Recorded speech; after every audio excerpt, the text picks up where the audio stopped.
Loses. Forward pass. Peña. Peña goes up. Yes! Pinamahan isa. Uy na! Nagbunga ng sundot. Kaya naman sundaan nyo. Kinaliwa. Yes sir! Magandang araw mga pogi. Ito nga pala si Hob Jerial Monforte Peña mula sa bayan ng mga Buritin, bayan ng Taytay, Palawan, or you can call me El Burit. Sinuot ko na nga pala dyan ang idol nating si Kobe Bryant na boxer. Baka sakaling mahawaan tayo ng mga shooting and fadeaway shots jumper.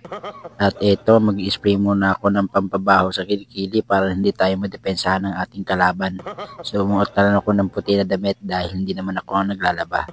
Sinalpa ko na yung mga gamit ko, isa-isa, kasi kung dadalawahin ko baka hindi magkasya. Naglagay na rin ako ng pampalagkit sa buhok para gumanda ang palutro ko. Pagkatapos ko nga magbihis ay agad na rin akong lumabas. Daladala ko na rin itong tripod at kinuha ko ng helmet. At isa sa pinaka-teknik para bumilis tumakbo, isang maruming paa at mahabang kuko. At dahil nasa 35 to 40,000 km per hour ang babiyahin natin, sinuot ko na itong paborito kong kapote. Ito nga pala yung hoodie namin ngayon sa aming team. Tansya ko mga 2 linggo bago ako makarating. Hindi na ako nagpatagal dyan, sinuot ko na itong pangmalakasang salamin para makita ko ang daan. Unang araw ko sa biyahe ay napalaban agad ako sa maalikabok at matagtag na daan. Pero sa bandang huli, nanaig pa rin ang kapugian ko. Napakaburit. Hindi ko na nga nabidyohan ang 6 araw ko na biyahe para hindi na kayo mainip. Dumaan na ako sa aming covered court kung saan kami maglalaro mamaya. At dito sinalubong ako ng aming napakabait na bossing. Continue for submission. Pagdating ko ay agad na nga ako nagbihis dahil super excited na nga ako sa aming game. At excited na rin akong ipakita sa kanila kung paano ang tunay na galawan ng may suot na number 24 Kobe Bryant boxer. At dito mabilis akong naglakad at baka maabala pa ako ng mga magpapapicture. Ito nga pala ang aming mga kalaban. Mga pinsan ko pala yan. Mga pogi din dahil kalahi ko yan. Woo! Agad na nga ako dyan nag-stretching para hindi ako mabigla dahil eto bubuhat tayo ng tubig. Dito ay agad na rin kami nag-warm up at sa aking mga tira ay hindi ko muna pinakita ang aking super layup para hindi sila kabahan. Dito ay nagdasal na kami at magsisimula na ang laro. Panoodin nyo na lang para hindi kayo mabigla. Dito nga ay hindi muna ako nag first 5 para naman hindi halatang kaya namin silang tambakan.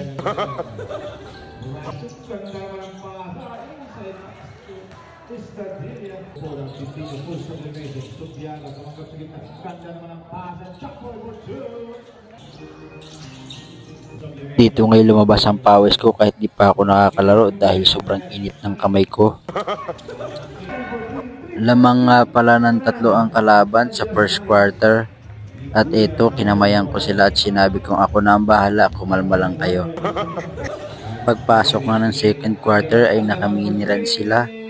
At ito ang kanilang mga binitawan sa intro ng second quarter.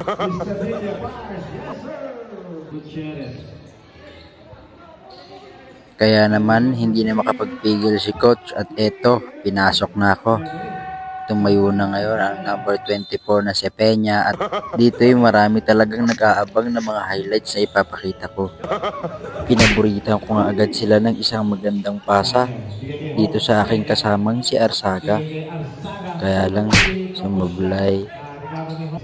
Dito ay inisi ko nga lang ang bola para namang makapagpahinga ang kalaban dahil mukhang pagod na sila. Isang magandang pass to assist nga pala ang ginawa ko dyan.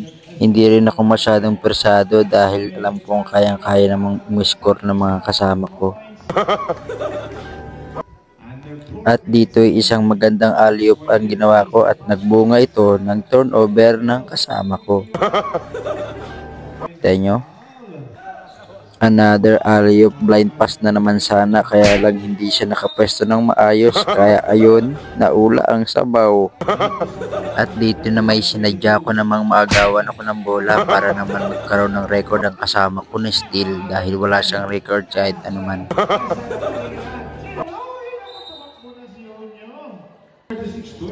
Isang magandang no-look pass na naman sana, kaya lang hindi niya talaga makuha-kuha ang mga ganda kong pasa dahil daw sa napakabilis nito.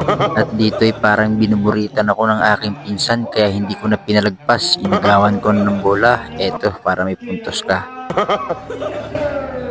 Dito ay sinubukan ko na magpakita ng isang malayong tira. Kaya lang hindi ko muna pinasok dahil masyado pang maliit ang lamang nila, baka maabutan agad namin sila. At sumapit na nga ang paglamang nila ng 20, kaya naman dito ko na pinakita ang tunay kong kakayahan. Binigyan ko nga agad ng pang-ultimatum na depensa itong si Estadilla, kaya ang agad niya itong pinasa sa kanyang kasama at pinasa at pinasa at pinasa. Ayun, naka-score sila.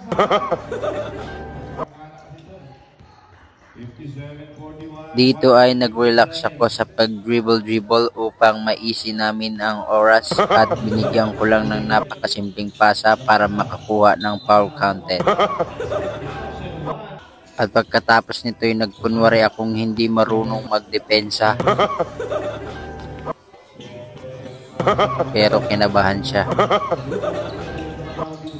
Nilabas ko na nga rin ang aking impressive defense, kaya lang ayaw ipakita ni ref dahil may steal ko ang bola. Isang pass break na malupit at eto, meron na akong 1 assist. Sa part na to ay ginamitan ko na ng fast and furious technique. Malakidlat ang bilis, kaya naman hindi ako naabutan at nilayup ko ito ng walang kahirap-hirap. Napakabilis ko nga talaga dyan at agad kong nakuha ang bola galing sa rebound. Sinet ko nga dyan ang team play para naman makapuntos ang isa kong kasama gamit ang white chocolate pass. Wow! Naibaba nga namin sa 4 ang lamang ng kalaban dahil sa malulupit kong mga plays and assists. Pinagpahinga na rin ako dyan ni coach dahil sabi niya baka daw may injury pa ako, kaya naman hindi na ako pumilit at hindi na rin ako pumasok sa loob. At ayun, natalo nga kami at mayroon silang 5 na lamang sa amin. Dahil hindi na talaga kinaya ng mga kasama ko pag wala ako sa loob. At kung umabot ka nga sa dulo ng video na to ay paki-comment naman idol kung taga saan ka para naman malaman ko kung saan nakaabot ang aking mga videos. Kung nagustuhan mo, pa-like and share naman at pwede namang paki-follow. Salamat!